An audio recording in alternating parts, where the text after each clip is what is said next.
Mary.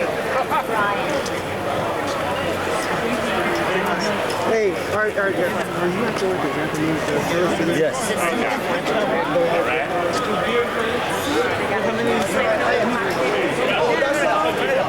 Bugo din ka. Kana kaya ka? Kana kaya ka? Lamin kaya ka. Yeah. You guys out of your mind. You're not recording that, are you? What? You're not recording our conversation, are you? Am I recording? No way. Nicaragua. Inside.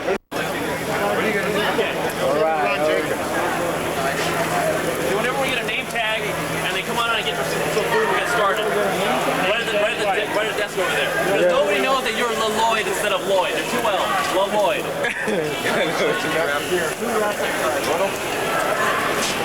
You kidding?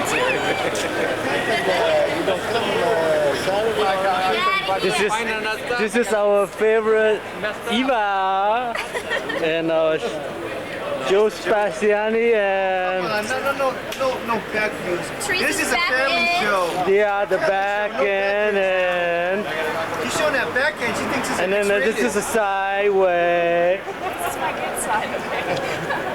She don't got a bad side. Look at Mr. Ho. That's a hole. That's a hole. Wonderful to see this great group on the history of S&C Motors. People from time to time have asked me, who is S&C, how did it started, where is it going?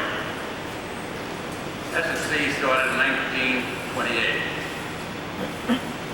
Two fellows got together on that date, I think it was July of 1928. One fellow's name was Al Schlesinger, that's the S of S&C Motors, and C is a fellow by the name of Charles Corsilia. They started a Ford dealership in the heart of Chinatown, 849 Pacific, between Stockton and Powell. Mr. Corsilia stayed with the organization from 1935, at which time he sold out, and then Al Schlesinger was the sole owner of the dealership. We continued at that location until 1939, at which time when we moved to 1701 Van Ness Avenue. Right now there's a Ferrari dealership there at that location, at the Van Ness in Sacramento. And we stayed there until war broke out, and we closed down in April of 42. Most of our employees decided to go into the service, and we decided to get out of the business and regroup after the war in 1945. At that time, we became one of the first dealers to sell 100 cars a month. I might say that Al Schlesinger, who's also known as Speedy, is a great dynamo, a fellow with many ideas, a hell of a promoter. And he always had some kind of a whiz-bang thing going, and he was well known in society, and he did a great job. And as Ray Scioto has mentioned, we've always achieved good sales in our company. In fact, for the past few years, like since about 46 on, we've been one of the top 100 Ford dealers in the United States. Getting back to 1945, we regrouped at this present location, 2001 Market Street, and we continued that location where we are presently. After the war, when we did regroup, I became a minority partner in the dealership, and Al Schlesinger sold me the dealership 20 years ago, and it's always been a very, very happy day. I try to emulate him, great leader, great salesperson, cared for his people, his employees, and through those efforts,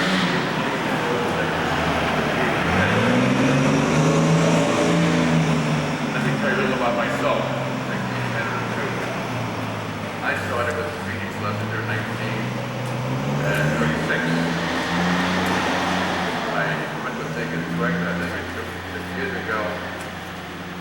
And I've always been excited with the Ford business, the dealership, the people that we had working with us. It's been a lot of fun. And we try to make it a lot of fun because it makes it easy and it's exciting. I say that talk about 1936 when I started with 9 Ford dealerships in San Francisco. 9 3 of them on Grand Avenue, 2 down in the Financial District, presently 3 of them out in the Mission District, and there was 1 or 2 others in other places. So things are changing. As you all know, we're down to 1. Very, very happy one. We're looking for great things, not only this year, but in the future. I'm proud to say that I think we have the finest organization going in the car business today. I'm also very proud that we're a Ford dealer. In my estimation, Ford is the best franchise. I hear this from many sources, the best franchise going to the market today. Because diversified and passenger cars, and Ford today is now rated 5, best 10 car sales today. In other words, 10 cars are only top sales, 5, that's 5 of them in that category. We also have great trucks. Of course, the Explorer that came out about a year ago has been a tremendous impetus or helped us tremendously. So, things are looking great. I think the economy is going to be perking up a bit.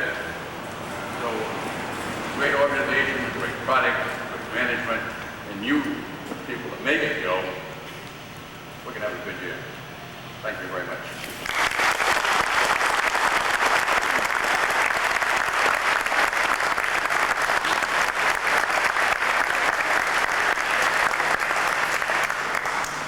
Thank you very much, Mr. Fontana. Now I'd like to call up Mr. Rick Davis, a regional Ford Motor Company man and a good friend of ours, to give us his words of wisdom about an award that's given out once a year to the dealers that have achieved the highest levels of QCP. And that's what we're really going to strive for. Mr. Davis, please.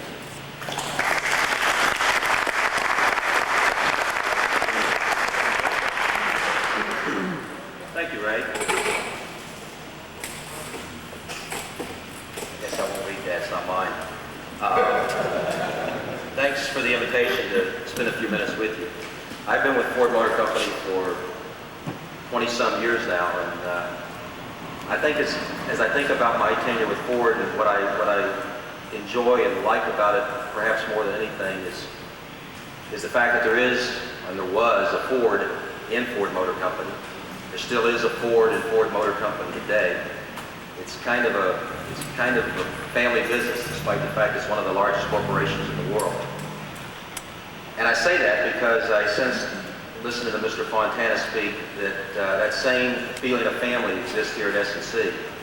And believe me, I've been in an awful lot of dealerships across this country, and it doesn't exist to that same degree in many, many, many places that I visit.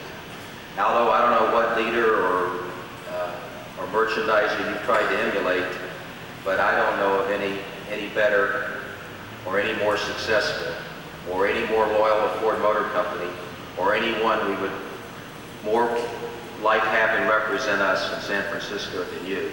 Thank you, Aldo. It's great having you.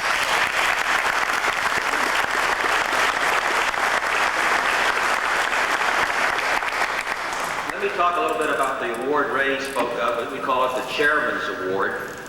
Every year, well, let me back up a little bit. 7 years ago, as the company launched this effort towards customer satisfaction, relaunched this effort towards customer satisfaction. I guess it's probably not a puzzle that we had to figure out that satisfied customers come back and buy from you year over year. And that's really why we want to satisfy our customers, is we want to continue to do business with them. But 7 years ago, when we relaunched this effort under the banner QCP, our then president, Red Poley, now chairman, said that if he was going to spend the money that it took to try to make our cars and trucks world-class in quality, we ought to at the same time spend some money to recognize the dealers around the country that do the best job in terms of satisfying our mutual customers. At that time, we called the award the President's Award.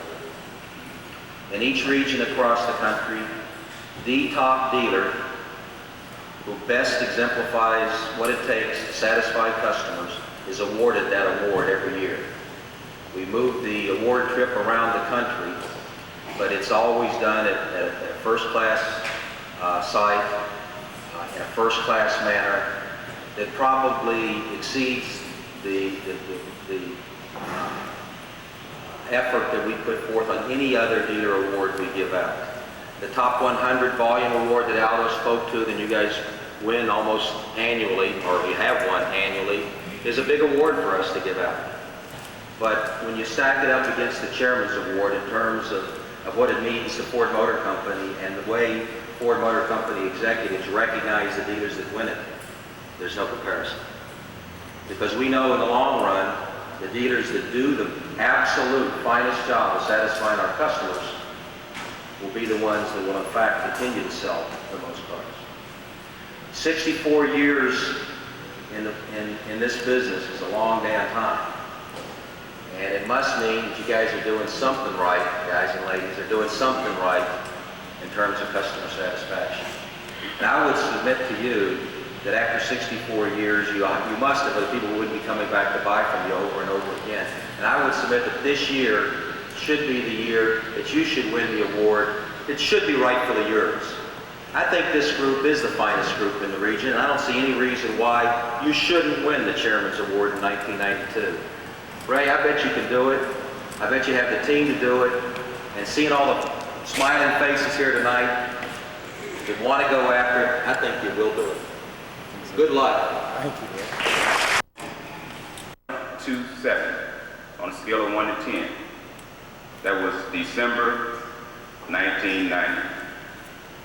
This past December 1991, you finished up with a 7.79. Not a bad job, figuratively speaking. You know, that's about a 0.52 increase, about a half a percentage point increase. And when you're talking QCP, when we get out to the hundreds of points, they all get important then. But not a bad job, not a bad job at all. For a big organization like that, you guys did a good job. Because what we have is we have many elements and many people. And I've told a lot of you before that there's only two things you need in any business to be successful. There's only two things you really need. You need good processes, good procedures, good guidelines put in place. You need rules to go by. You need those put in place. Then you need good people to implement those rules. And sometimes we have the processes in place, but we don't have the proper person doing the right thing. And that's what's kind of tough in a big organization like this, is finding the right person and putting him doing the right thing, where you really can grow and really can experience the challenge of doing a job well. And we're coming along in that area. But from a 7.27 to a 7.79, not bad, not bad. What are we looking for in the future?